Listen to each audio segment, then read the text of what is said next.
Today on Artrageous with Nate, we are learning more about one of my favorite artists, Jackson Pollock. He completely changed the world of art. We are headed to New York City to the Metropolitan Museum of Art to see some of Pollock's amazing work. Then it's off to East Hampton, where we are going to tour Pollock's home and former studio. Can you believe it? Can you guess what a giant canvas and a zipline have in common? That's right, one huge Artrageous abstract painting. We'll finish up back in the art room, where I have a great Pollock-inspired project you can get started on right at home. Let's do it.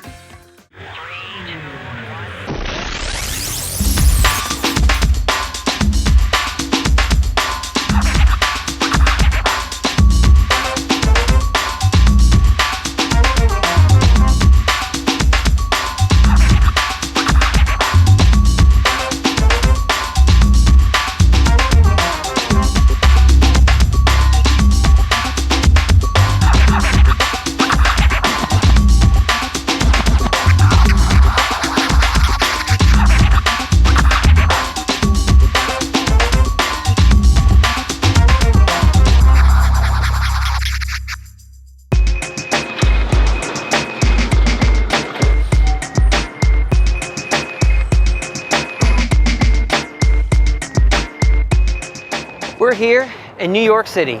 In fact, we're here for a really good reason. In the 1940s and 50s, a lot of American artists made their mark, including Jackson Pollock. We're gonna get to see some amazing art, and we're gonna get a chance to go see his house and studio. Let's get started. Let's begin with the art term for today, abstract expressionism. Let's first start with the word abstract. Do you happen to know where else you hear the root tract? Maybe in math? That's right, subtraction. And what does subtraction mean? To take away? You got it. Next up, expressionism. So what does it mean to express yourself? To show how you feel. Exactly. So here's how I think of this. Abstract means to take away. In this case, to get rid of what's obvious and dig deeper. Now you're working within your imagination. Expressionism means just that, to express yourself. When we mix these two words together, we get something really unique. The ability to express how you feel using your imagination and a lot of creativity. Now that you know what abstract expressionism means, you probably want to meet our famous artist, Jackson Pollock, right? Well, then you gotta watch this. Meet Jackson Pollock, one of the most amazing American painters of the 20th century. Wow, thanks and pleased to meet you. Paul Jackson Pollock, who is better known as Jackson, was born in Cody, Wyoming in 1912. Cody was known for its huge open country and, of course, cowboys. I love the Wild West. Jackson was the youngest of 5 sons, born to Leroy and Stella Pollock. Even though Jackson was born in Cody, the family didn't live there long. In fact, the family didn't live anywhere too long. They were always on the move. You are so correct. All this moving made it hard for us kids. From Cody, they moved to Phoenix, where the family owned a farm. This is where the Pollock family felt most at home, and most certainly regretted leaving later. My dad was an amazing farmer. He could grow just about anything. In fact, Jackson and his brothers would spend most of the year sleeping outside on an old brass bed under the stars. It was like camping year-round. So much fun. But not long after, the family was on the move again, this time to Chico, California, where they owned a citrus farm. Loved all that fresh orange juice, but my dad hated growing fruit. So it was off to Janesville, California, where they bought and ran an inn. But that didn't work out too well. So back to Chico we go, and then back to Arizona, and finally it was back to California. But this time, the family settled in LA. What a relief. All this moving around really didn't help me make friends. However, it was in 1928 at Manual Arts High School that Jackson became interested in art, thanks to his very supportive art teacher, Mr. Schwankowski. Actually, we called him Mr. Schwaney. He was such an encouragement to me. Unfortunately, Jackson always had a tough time with school. So, in 1930, Jackson decides to leave high school and head to New York City, where his brother Charles was studying art at the Art Students League. This was not a good time to move to New York, or anywhere else for that matter. This was the beginning of the Great Depression. Life was definitely not easy, but being in New York was definitely where I wanted to be. Thankfully, in 1935, the New Deal created by President Franklin Roosevelt helped to finance the Federal Arts Project, which gave artists like Jackson $100 a month to create art. Here, go make some art. Hey, thanks. A year later, in 1936, Pollock became inspired by Mexican muralist David Siqueiros and his Union Square experimental workshop. Siqueiros would experiment with spraying, splattering, or even dripping paint. This guy is great. I imagine you can see the connection between Siqueiros' work and this work by Jackson. Soon after, in 1941, Jackson met Pollck-Krasner, who was also a painter living in New York. She instantly fell in love with Jackson and his paintings. I absolutely love Jackson's work. Ah, thanks, Lee. Lee was a huge confidence booster for Jackson, and she had connections and knew how to succeed as an artist in New York. In fact, she was able to make a connection with Peggy Guggenheim, the world-famous art collector. Soon after, Peggy paid Pollock to create a huge painting for her home. This painting was so big that Jackson had to tear down a wall in their apartment to fit it in. Don't mind me, I'm just tearing down this wall. Months passed, and Pollock just kept staring at the canvas. Finally, under pressure, he got started. Within 24 hours, he had finished. Check out this amazing painting titled Mural. Some artists just work better under pressure. Looks pretty good, right? Soon after, Jackson started having trouble focusing on his painting. Just too much big city life, I guess. Ah, so much to do and see. No time to paint. So, in 1945, Pollock and Lee were married and decided that moving out to the countryside would be best. No more distractions, noises, and crazy food.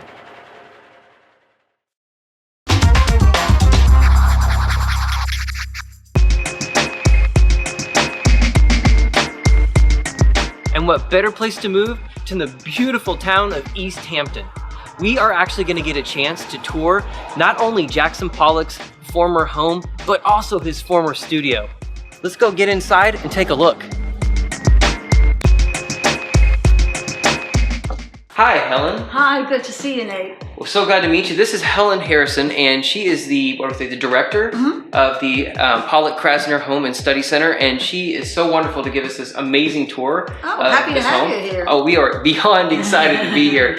As we first walked in, the first thing I just was talking to you about that I noticed was this, we got a butcher block maybe, or a cooking table? This is actually a Spanish sideboard, late 17th or early 18th century antique. Okay. And it was given to Jackson and Lee when they moved here by some friends because they had really very little furniture. Right. Came out from the city just with their painting equipment and their books and records, and that's pretty much it. And one thing that we're going to notice as we walk through this entire house is these aren't props. These are real, furniture and other images that were here while they were living. Now, originally, when they bought this house, which actually, of course, was from a loan, was owned by a fisherman, so the house wasn't built to entertain. So one of the things that Lee and Jackson decided to do was to tear down some walls and just make it this real big space that they could entertain. Now, if you look over here, one of the really cool things I could not wait to see when we got to this house, and it's this old anchor that they found out. And there's a beautiful picture. In fact, they've got a picture here in the house, in fact, where Lee and Pollock are standing right beside it. So you get a feel for, these artifacts. Wait, is this the original table? Because I know they would have guests come down often, right? Oh yeah, they had people. In fact, he wrote back to one of his friends after he'd been in the city over the winter. He came back out and he said, summer is here, quote, people. Yeah, right. So this was the front entrance, right? Well, to the we home? don't have a front door anymore. Oh, okay. And the reason is because, when they moved here, they had no plumbing and no central heating. Right, which was incredible. Oh man, don't even think about Yeah. it. They in the New York City tenement that they lived in, at least they had a toilet. Yeah. They took out the front door and put a little downstairs toilet in what had been the entrance of the house. Huh. So where That the is front too door funny. used to be, we now have a sink. Now is that that's hilarious. Yeah, and then the back door. Well, everyone comes in the back door in the country anyway. Right, right. So the back door became the main entrance to the house, and then we have the French windows, and all of this is original. So you've got to check this out. We've got here one of the original Life magazine articles, the huge article about Pollock, right here in the home. One of the things that I absolutely love about it is, I mean, one, the size of it. So I mean, this magazine's huge, so you get an idea of like what this looked like. Because keep in mind, there wasn't Facebook, there's not the internet. So this was one of the only ways that Pollock was able to get his name out. So all across the States, even overseas, this was his moment of getting amazing exposure.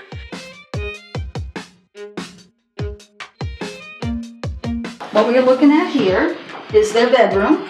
Okay.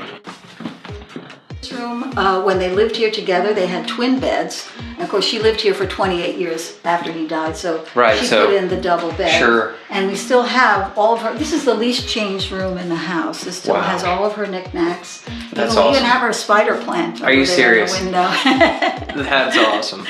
All right, so you've got to check this out. We are in what was first Pollock's studio upstairs. Now, the first thing I felt when I get in here is just the space. I mean, we all know how big his paintings could be. So here we have, it's not, not a terrible size, but on the floor, he would roll out and work, as big as he could get. And on the walls, I mean, he used the space as well as he could. But it's amazing to see what influence he had. And I mean, you've got this beautiful setting outside the window. I mean, all this open space. I mean, completely different than New York. Now, it didn't take long because soon after they realized, this space is not big enough for him, which is why they moved out to the barn. So why don't we go out and take a look at the studio space outside? Come with me. You should know something huge happened out here. I mean, something that changed the way Pollock painted forever. Are you curious to know what it was? I thought so. Why don't we take a look at this first before we head in? After moving to the barn, Pollock started to become frustrated by the human figure. He was still trying to find his unique style. This just isn't working. Finally, a year later in 1947, Jackson decided to trash the easel and paint with the canvas directly on the ground. It was through this event that Jackson discovered his famous controlled drip technique. However, as with most groundbreaking ideas, not everyone liked it. Man, I'm confused.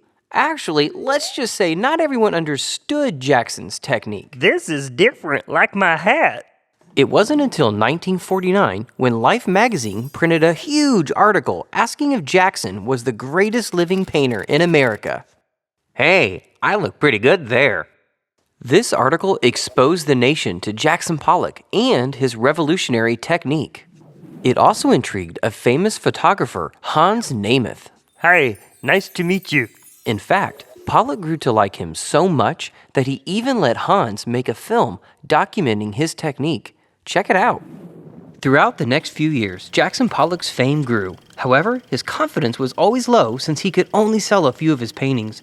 Even with the support of his wife Lee, Pollock never seemed to find the spark and inspiration he once had. Unfortunately, through a series of sad choices, Pollock died in a car crash in 1956. So we've made our way outside to the barn, which actually became his studio. So I take it this has got to be the place, right? Wow. Now I got to tell you, we drove the whole way here, and this is by far, and of course I'm extremely excited this still exists, and to just feel what it must have been like for him to be in here. I mean, I know he worked in here as well, of course, but it's just amazing. In fact, there was no heat No and heat. also no electricity. Jeez. So that all limits he had natural light from this window. Which is- He had this built when Did the he building really? was moved. Of course, the floor is what you always hear about, knowing the technique that he Right. developed in here.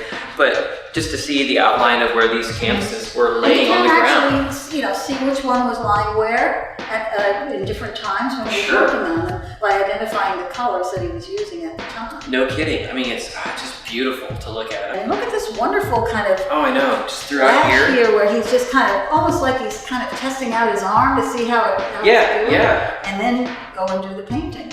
Now I gotta ask you, are these original buckets and the paintbrushes that he used? Wow. Yeah, Lee kept his materials and the open cans of paint, and she also kept some of the tools that he used, a staple gun and hammer and things like that. One of the things that I love about this, because we don't have very many spaces like this where you can go and you can see where an artist worked, and one of the things that I always love and want to experience is, it's one thing to see it in a book, one thing to hear about it, and it's another thing to be in here and feel what he may have felt, and the smell of just being in the room and knowing what went on in here. Think of the dance analogy. Look down here and you'll see the dancer's feet. He walked across blue poles while it was wet. And Did he here are his really? footprints. Oh wow, right there. I'm turning around the opposite way. How cool is that? Yeah, That's just awesome. put your size 10 right there and you would be literally walking in Pollock's footsteps.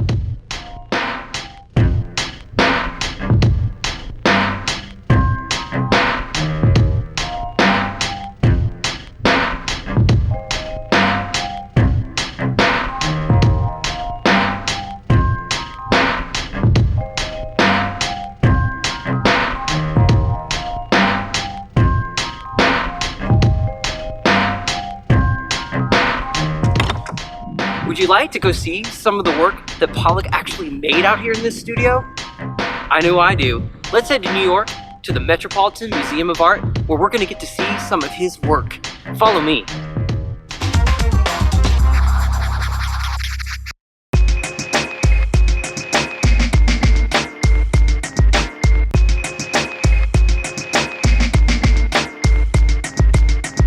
The Met is one of the most amazing museums in the entire country. In fact, they have over 2 million pieces of artwork in here.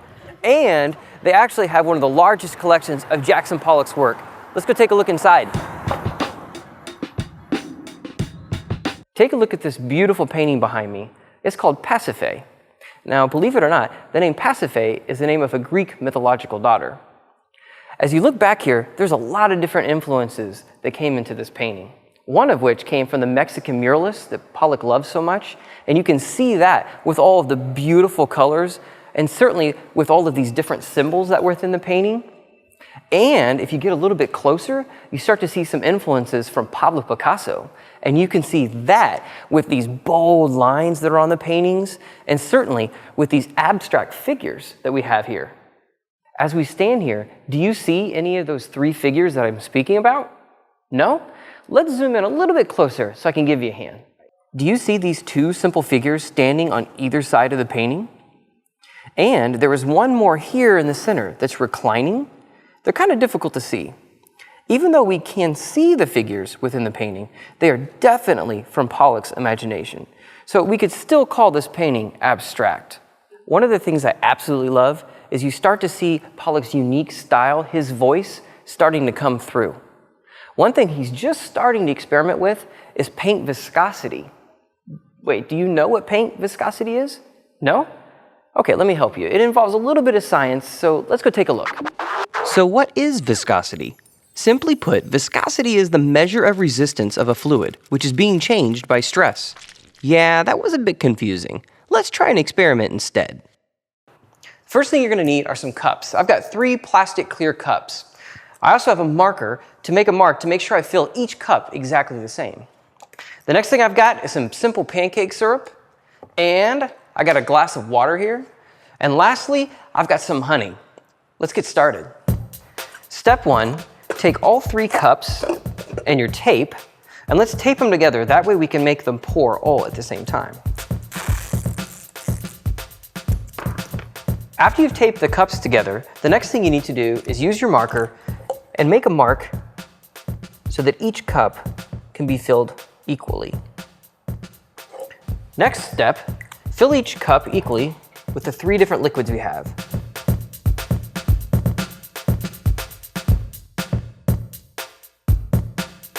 So what's your hypothesis or guess as to which liquid will pour fast and which one will pour slow? I don't know. Let's go try it out. Check out what is happening here. The water is quickly pouring out, then the pancake syrup, but check out the slow honey. Did you predict that happening? Yeah, me too. So which has the thickest viscosity? The honey, right?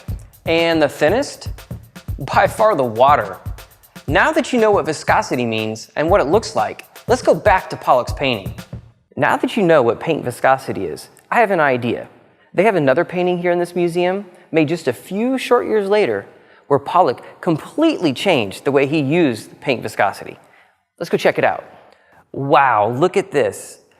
You want to know why it's so important to go to an art museum? How else can you appreciate the scale of this painting? This beautiful painting is called Autumn Rhythm. In fact, it was made in 1950, just at the peak of Pollock's career. Believe it or not, this was just after he had moved from the inside studio in his house to the barn.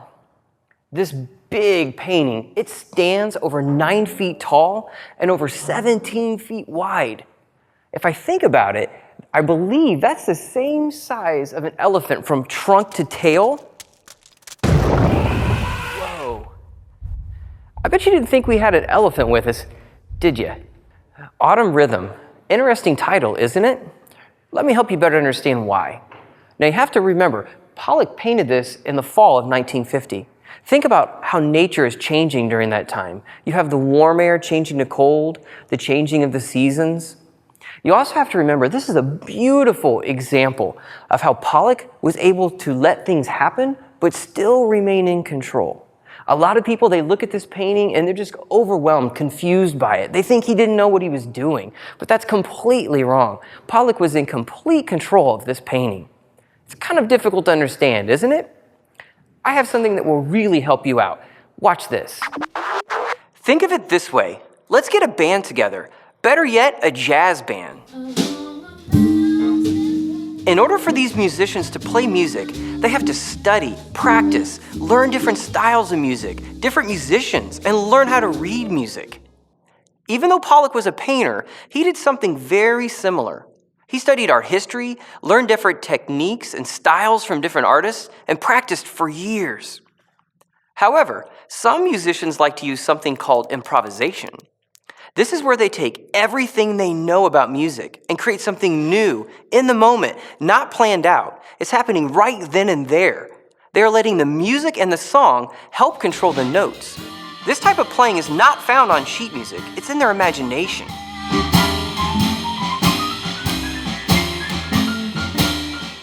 Believe it or not, Pollock was using a form of improvisation. He was taking everything he knew about painting, all his experiences, and creating something in the moment. He most certainly wasn't out of control. Bet you didn't know how similar musicians and artists really are, did you? Now that you have a great idea about who Jackson Pollock was, and we got to see some of his abstract expressionistic paintings, I have an idea for a huge, an outrageous sized project. I think we could even maybe use some zip lines. You guys ready to make some art? Let's head back to Indy. Follow me.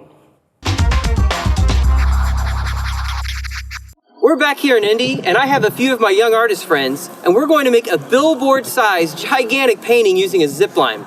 We've mixed gallons of paint with different viscosities. That way we can try to replicate Pollock's technique. Are you guys ready to get started? Yeah! All right, let's go do it.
That was definitely an Artrageous experience. Our Pollock-inspired zipline painting looks amazing.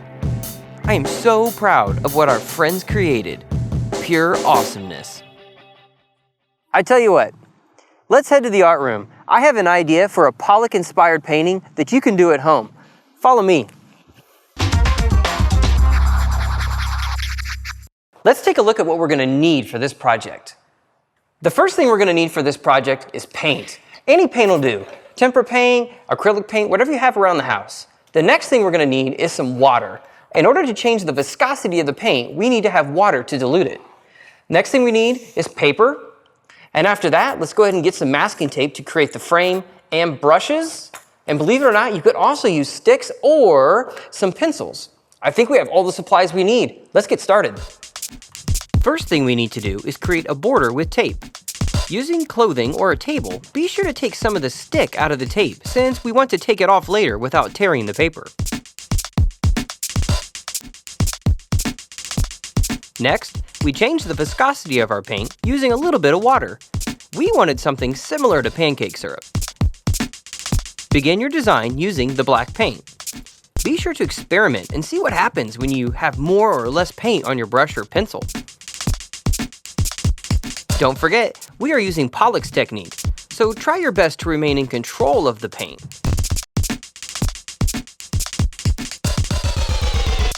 Now for the super contrasting colors, which means these colors will look great against our black background.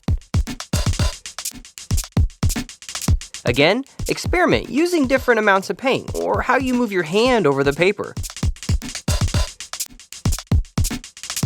Like Pollok, we are using a variety of techniques.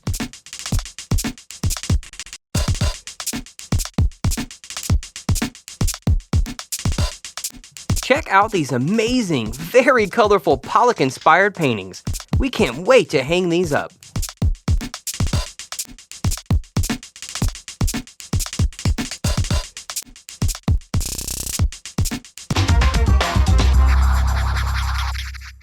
So that's it for this Pollok-inspired episode, but just wait and see what we get into next time. Until then, be creative, be innovative, and be outrageous!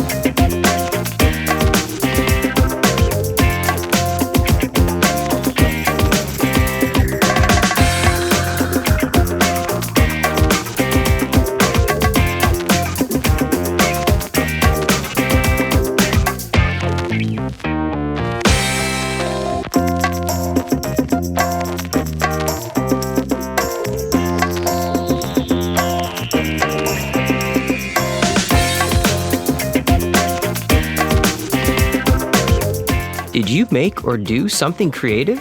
Then I want to see it. Connect with me and find out more about our program at artrageouswithnate.com.